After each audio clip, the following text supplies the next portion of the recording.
नमस्कार, आमच्या चॅनलमध्ये आपलं स्वागत आहे। प्रभाग 10 मधून आपल्याला भाजपा पक्षाकडून उमेदवारी दिली आहे आणि या उमेदवारी जे पक्षाने दिली आपण जनतेसमोर आपण काय म्हणून लढा देणार आहात, कशा प्रकारे आपण कोणत्या मुद्द्यावर त्यांच्या समोर जाणार आहात? सर्वप्रथम माझं नाव सांगते।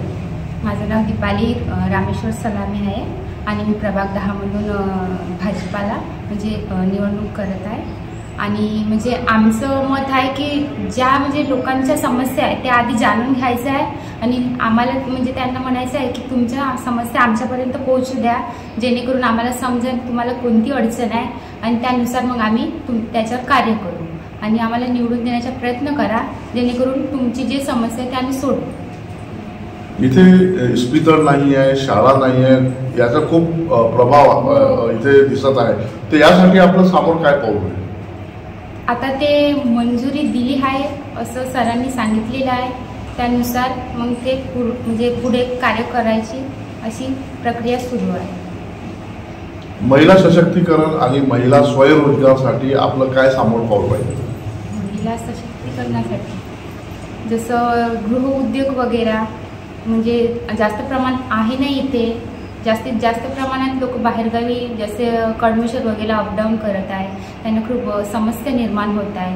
त्याच्यामुळे जास्तीत जास्त गृहउद्योग निर्माण करून देण्याचा हे आमच्या साहेबांनी सांगितले। आपण आपल्या प्रभागातल्या जनतेला आणि आपल्या प्रभागातल्या मतदाराला काय एक आव्हान करावं?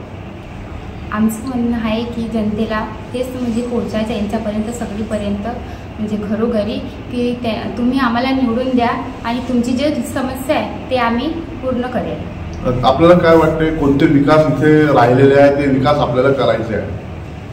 जे म्हणजे आजपर्यंत झाले नाही नरखेडामध्ये जे काही आहे नाही, खूप समस्या निर्माण आहे। जास्तीत जास्त समस्या जसं पाण्याची लोकांपर्यंत जसं आम्ही प्रचार केला तर लोकांनी सांगितलं की पाण्याची समस्या जास्तीत जास्त आहे, नळ 1 दिवसानंतर आड येतं किंवा आम्हाला बोर लावा लागत आहे किंवा म्हणजे मोटार लावल्याशिवाय पाणी नाही येत आहे।